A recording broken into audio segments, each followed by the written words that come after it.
Public address announcers hold a special place in my heart because it is where I got my start as a game day worker. Hi again, everybody. This is Barry Beal, founder and editor of GameDayWorkers.com, the new blog, job board, and podcast dedicated to part-time game day staff and to the professionals who hire them. I got my start as a public address announcer back in 2002 when I was just a raw 17-year-old kid, senior in high school, announcing for my high school's girls basketball team. And the first night that I announced, I'll tell you, it was a mixture of nerves and excitement. But whenever I flipped that microphone on for the starting lineups and heard my voice amplified over the PA system, it definitely gives you a rush. And that's a rush that it's hard to replicate. So having PA announcers on the program will be a staple. I plan on having as many as I can come and talk about their experiences as a public address announcer, how they were able to break into the business of being a public address announcer, and any advice that they may have for youngsters coming up who are just 17-year-old high school kids like I was back in 2002. So we have one of those PA announcers on the podcast today. His name is Bill Nevin, and he is the public address announcer for West Virginia University football and men's basketball, as well as the West Virginia Black Bears, a minor league baseball team. Bill will be here in just a minute, and he will tell us about the differences between announcing football, basketball, and baseball, how he managed to acquire those positions, and again, ask him if he has any tips or advice for anybody looking to break in to public address announcing to one day reach football and men's basketball at a Power 5 school. So when we come back on the Game Day Workers podcast, it'll be Bill Nevin from West Virginia University.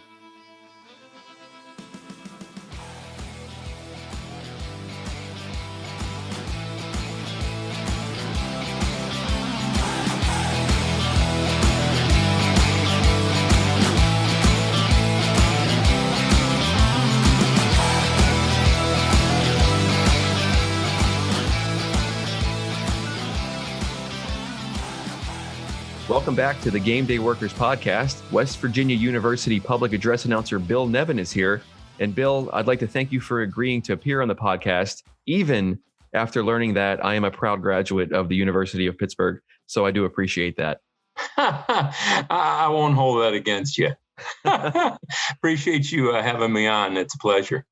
And so even though I am a Pitt grad, I can't deny that West Virginia has great atmosphere. You're the football PA announcer, the men's basketball PA announcer, great atmosphere. So off the top, I'd like to ask you what it's like this year with the COVID situation at West Virginia. Well, it's certainly different. There's no question about that. So for football, let's talk a little bit about that, and then we'll go into basketball. So since the virus has been around, at the beginning of football, the first few games, we didn't even have any fans in the stands, other than players' families, coaches' families, and that was for the games that were in September. And then in October and into November, we had 15,000 fans that we allowed in, and the capacity of our football stadium is about 60,000. So you're talking about a quarter of what we normally would get for a football game. And then our last game of the season, we ended up having to cancel against Oklahoma just because of protocols with COVID with the Oklahoma team. So, it was certainly different. We piped in a little bit of crowd noise, as I think, many venues are doing, but it just doesn't take the place of actual fans. So it was different. I didn't make any changes as the public address announcer. I figure if there's one person there or there's 60,000 fans there, I want to kind of give them the excitement of being at an actual game. For basketball here, we still have not been able to allow any fans into our Coliseum, other than, as I mentioned, players' families or coaches' families. our numbers here in northern West Virginia in the Morgantown area have just been kind of through the roof the last couple of months. Hopefully here, maybe in February, first part of March, as we wrap up the regular season, we'll be able to get some fans into the Coliseum for our basketball team. But it certainly has been different not having fans there. I could imagine. And I was going to ask you about, did you change your approach at all? And I appreciate you cutting that off and answering that one.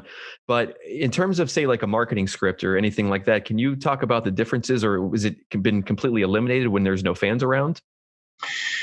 No, I still have a script, but it's very scaled back, obviously. And a lot of what we do during timeouts is engaging with the fans, whether it be some type of a contest on the floor. The conference has really dictated, especially with basketball and for football for that matter, what people are allowed onto the field or the court. And it's very strict. And so we've had to eliminate all of those contests that we would normally have, like during timeouts. We've not had a pep band there.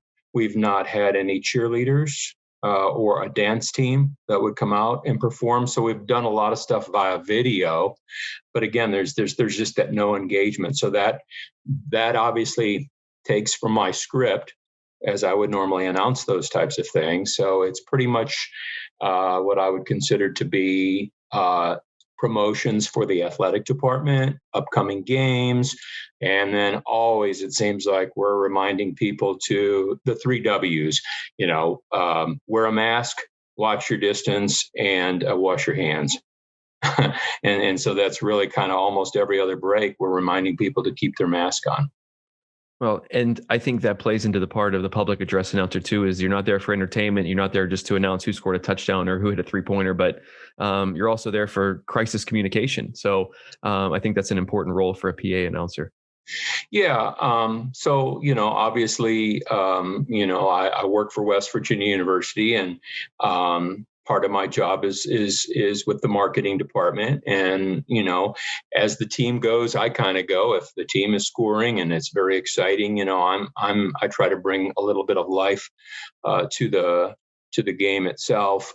But like you just mentioned, at times there are announcements that are more informational, and you want people to listen. You're giving directions, such as the promotion about wearing a mask is important. Where to go if in the event of an emergency, things like that. In fact, I have a set of scripts that are with me all the time, and I hope I never have to go to them, but they're there in the event of an emergency. So yeah, the public address information is an information officer too. So let's take it back now. We can get off of COVID for a minute. I think everybody's probably tired of hearing about that. So you've been the announcer for the basketball team since 2004. Can you go back to how that opening came up and how you were aware of it and how you ended up getting the job? Well, as I mentioned earlier, too, when we first started talking about how these positions for some of the game day workers, people really enjoy what they do, and so they don't come open very often. And the fellow that was the public address announcer at West Virginia for football and basketball also was the marching band announcer. He had been in that role for over 40 years. And unfortunately, he developed cancer in the early part of 2004 and passed away. And they had auditions for his position. I had been a backup for him, hardly ever missed though. I probably, since I came to West Virginia in 1990 through 2004, I maybe had filled in for him like 2 times. The man just never missed. And so they had auditions over at the football stadium, and there were a number of people that auditioned for the job. And what they ended up doing was splitting it up, and they gave one person the football duties. I had already been the marching band announcer, and then they gave me the men's basketball job. And so that's kind of how it really kind of developed from there. And then back here in 2014, the fella that was the football PA announcer, and by the way, we served as kind of a backup for each other. He ended up getting another job, couldn't do football, and they just asked me if I would take that on full time. So I've kind of been the football announcer since 2014 and men's basketball since 2004. I fill in occasionally. I know our women's PA announcer this year had some issues with COVID back in December, and I filled in a couple games doing women's basketball as well. So that's kind of how that developed. And so I was in college in 2004. So this is like prime Big East basketball, prime height of my knowledge of this. So that was Kevin Pittsnoggle territory, right? So can you just talk about maybe what those teams were? Obviously very good. Was there, your first game or your first year or within those first couple of years, when you said to yourself, man, okay, I've this is big time. Yeah, so in 2004 would have been John Beeline's, I believe, second year at West Virginia, second or third year at West Virginia. So he was still trying to turn the program around here. And when it really started clicking was like in 2005. And you mentioned Kevin Pittsnoggle, and so obviously John Beeline, 2005-06. He left in 7, went to Michigan, but we really got things turned around here in terms of men's basketball. Football had already been, really going well, and I wasn't doing football at the time. But then the basketball really started to turn around, and then Hugs came back here in 2007, 8, right in that particular time frame, and it's been here ever since. And we've for the most part had some really good teams. Of course, in 2010, we went to the Final Four. So basketball's been big, Big East, as you mentioned, and then we went over into the Big 12. And so that's been exciting as well, having Kansas come here, and Baylor was ranked number 1 here a couple years ago when they came in. They got another great team this year. Kansas is always good. So those games, but back in the Big East, and you mentioned being a Pitt grad, those were some of our biggest games. Those were huge. Pitt always had a great team under Jamie Dixon, and they'd come here to Morgantown, and of course the place would be packed. Same way when we went up to play at Pitt, and so those were great games. Those are some of the games I really remember back when we played in the Big East. People don't remember, how good Syracuse was, in Connecticut, and Pitt, and West Virginia was right in there too. Always scrapping with those teams, and it was always we always had great crowds here. Usually sellouts for those games. The rivalry is what I miss with playing Pitt. Those were great games. Those were exciting games. Yeah, 100%. I could go in. We could talk Big East basketball for an hour and a half, but I'll move on and keep it on topic here. So, switching to football for a second. So, I want to talk about your relationship with your spotter. How you've do you have spotters? What tasks do they have for you, and how do you sort of train them along to help you in the best way possible? I think I really got lucky here. So back when they asked me to take over doing the football public address announcing, they said, "Hey, you can bring your own spotter along with you, and obviously we'll pay that person through the athletic department, but it's kind of your responsibility to find someone." The past PA announcer had somebody, and so I immediately thought of this young kid who was in college at the time, who had approached me at one point, was kind of friends with my kids in high school, and was just an avid football fan, and just could tell you the names and numbers of players off the top of his head. And as you know, as a spotter, we call them spotters, but they're player identifiers, really. It's what their main role is. And I thought, wow, I wonder if he'd be interested in this. And so I approached Justin, and he's like, oh, I'd love it. So brought him on with me. We started in 2014, and he's been with me ever since. And he is just, first of all, he really does a great job. He kind of has this photographic memory, even with visiting teams coming in. He can look at the 2 deep, of a team coming in here at the beginning of the week and really, has it kind of in his mind. And then it's all about flow, really. When he knows what I want, he knows the timing for me as I get done announcing something, he's got something ready for me, and he's just feeding stuff into my ear. And it's really about a chemistry that has developed over the past few years with him.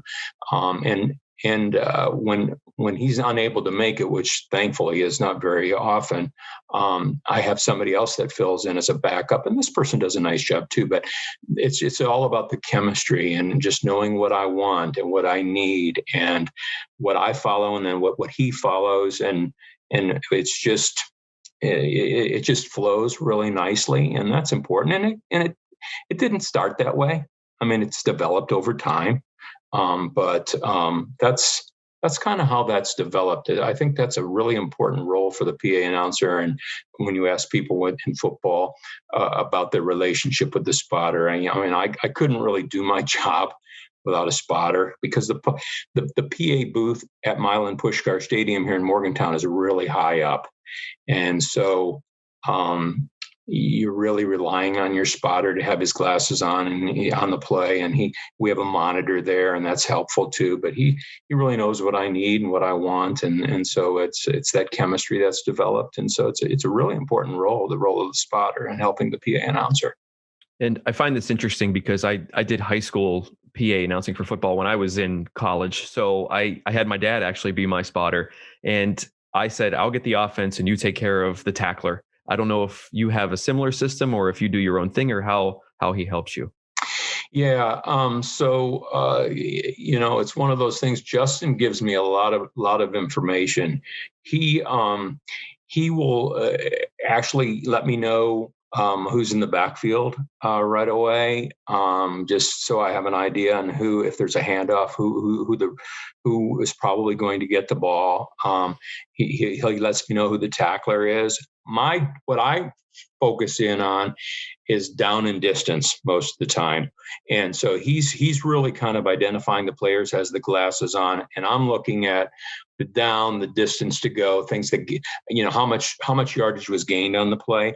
And then while he's not technically a spotter, there's another fellow that sits next to me that is doing a lot of the video board stuff, and he's kind of cueing me on my scripts and things like that. But he does a lot of video work with the team and knows a lot of the players too, and is following the play. And he's a big help to me too. At times he'll identify there might have been a long pass, and he knows right away who some of the receivers are. And so it's kind of you kind of have a team approach to things, and I take all the help I can get. And yeah, I mean, it is a team effort, I'm sure, with everything going on in that box, where you have to pay attention to some of the things on the video board and also what's happening on the field, that you do need a little team there to help you along. No question. Yeah. And I wanted to get into your other job, minor league baseball, with the West Virginia Black Bears. So can you explain, maybe not even how you got into that job, but the differences between football, basketball, and baseball, and maybe does your style change at all between any of those three sports? I'd say there's a big difference between football and basketball as opposed to baseball, because football and basketball, obviously, they're fast paced.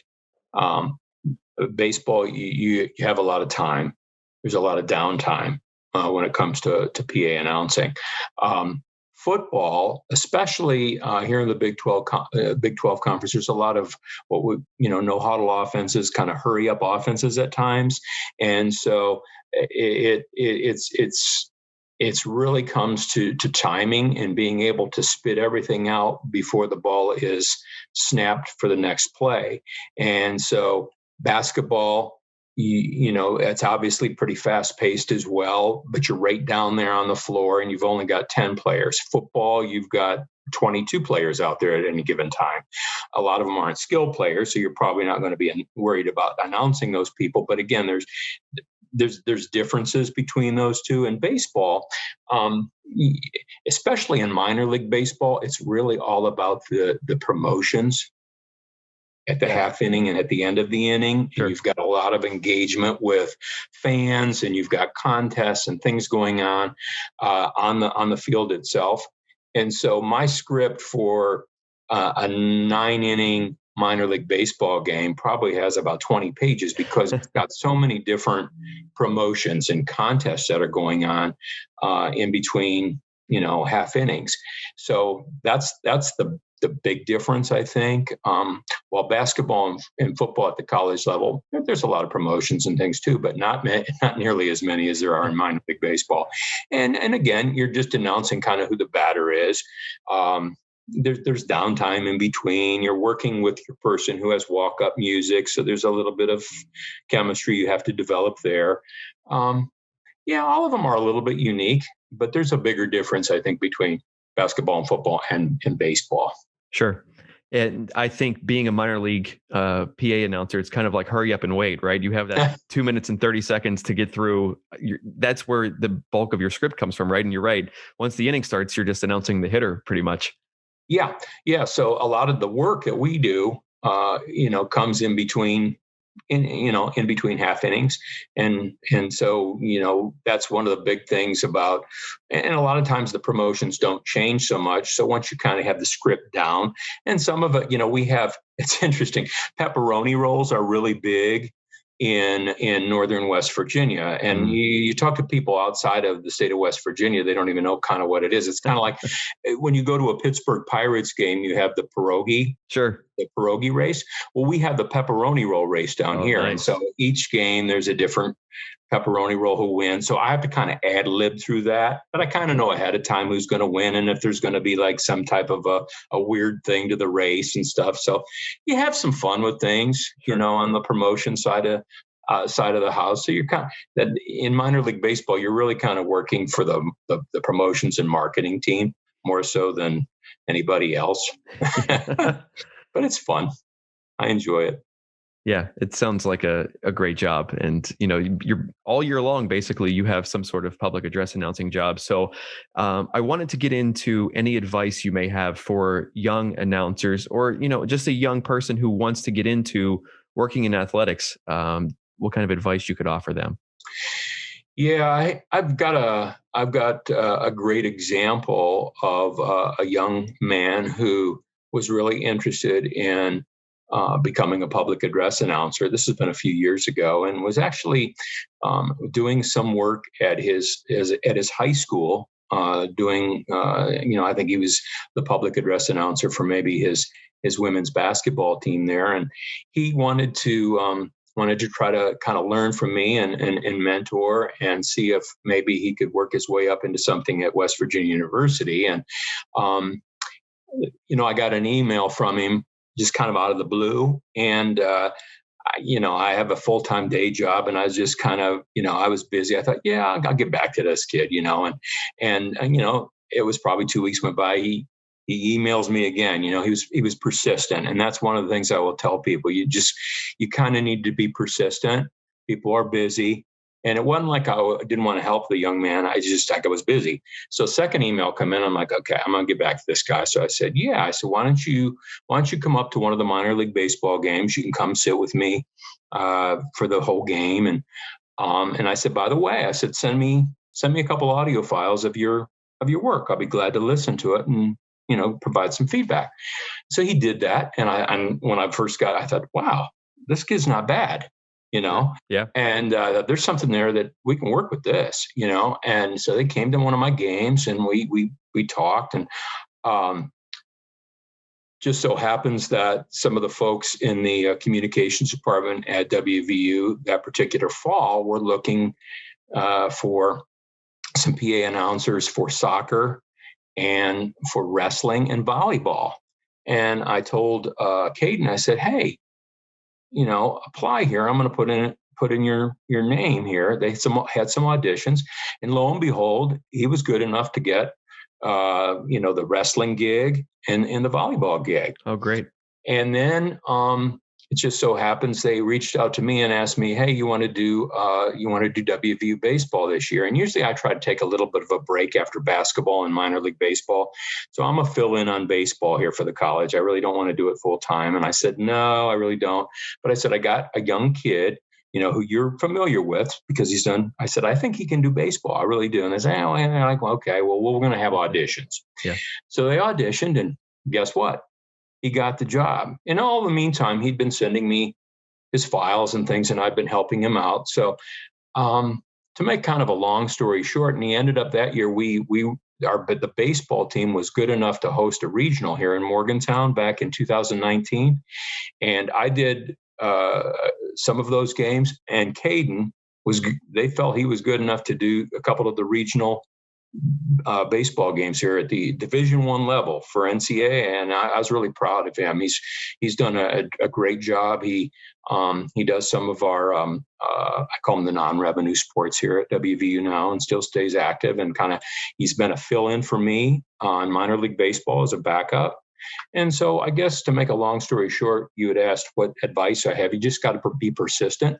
Reach out to somebody who you admire or you think does a nice job and say, "Hey, I'd like to do what you do. Can you help me?" And that goes to even just getting your foot in the door. Maybe you don't want to be the clock operator, you don't want to be the timeout coordinator, or you don't want to be an official score, but maybe you want to just see how things work. They're always looking for people that are willing to come in and, work their way into a backup role. And then, we're not going to be around forever.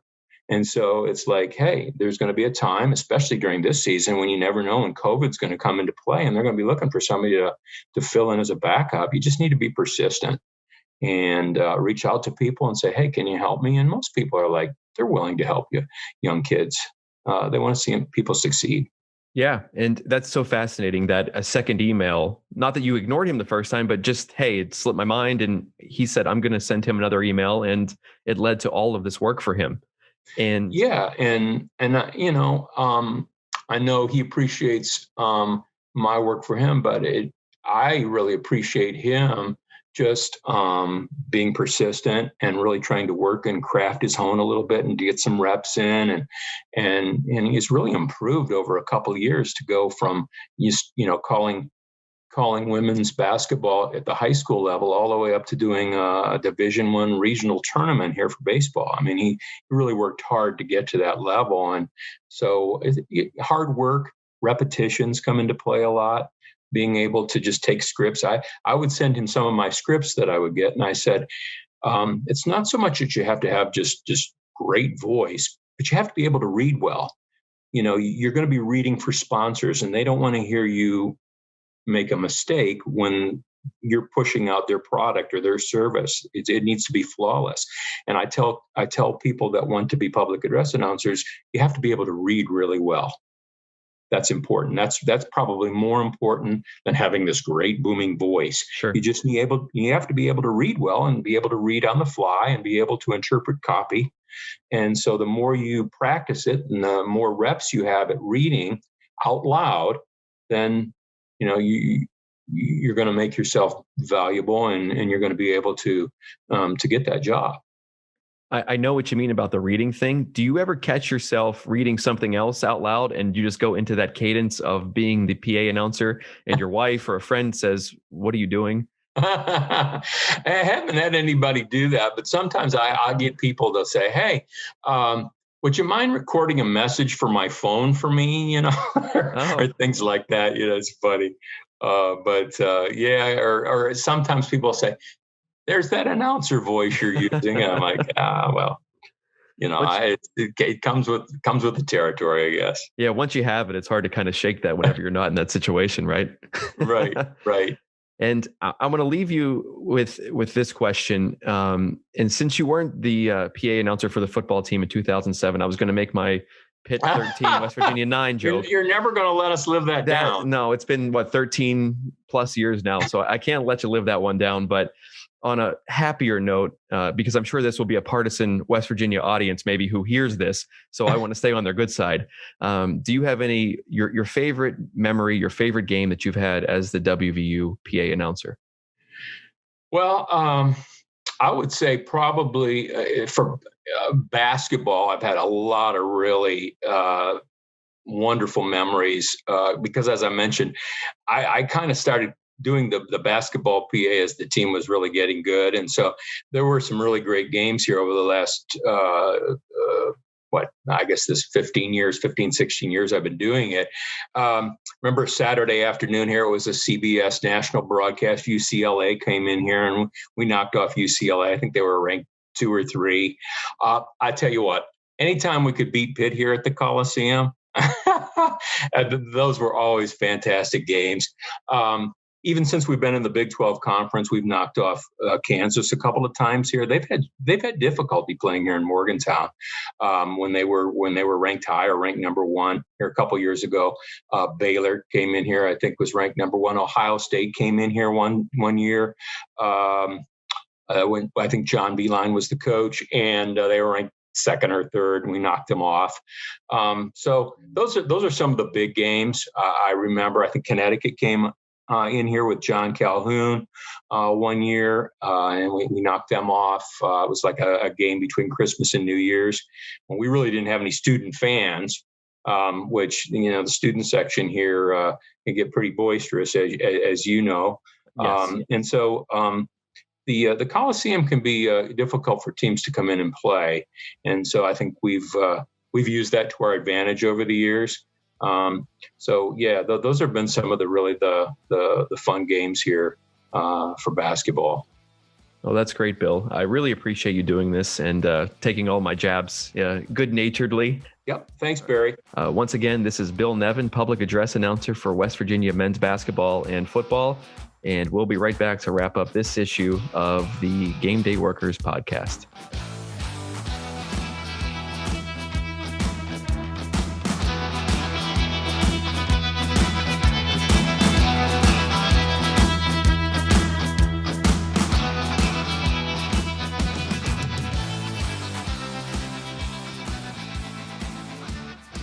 Back to wrap things up here on this edition of the Gameday Workers Podcast. Bill Nevin, great guest.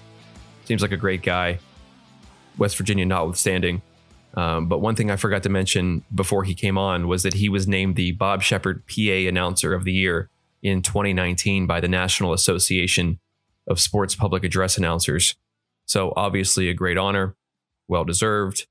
And of course, Bob Sheppard, the namesake of that award, was the longtime public address announcer for the New York Yankees, who people call the voice of God. And if you're a baseball fan at all, I'm sure you've heard his voice. It sounds a little like this. Now batting, number 2, shortstop, Derek Jeter. Okay, that really wasn't Bob Sheppard. That was actually our first ever podcast guest, Matt Franzblau, doing his Bob Sheppard impression. So you get the gist, though. But obviously, Bob Sheppard, much, much better than Matt Franzblau. So once again, thanks, Bill Nevin, for coming on to the Gameday Workers Podcast.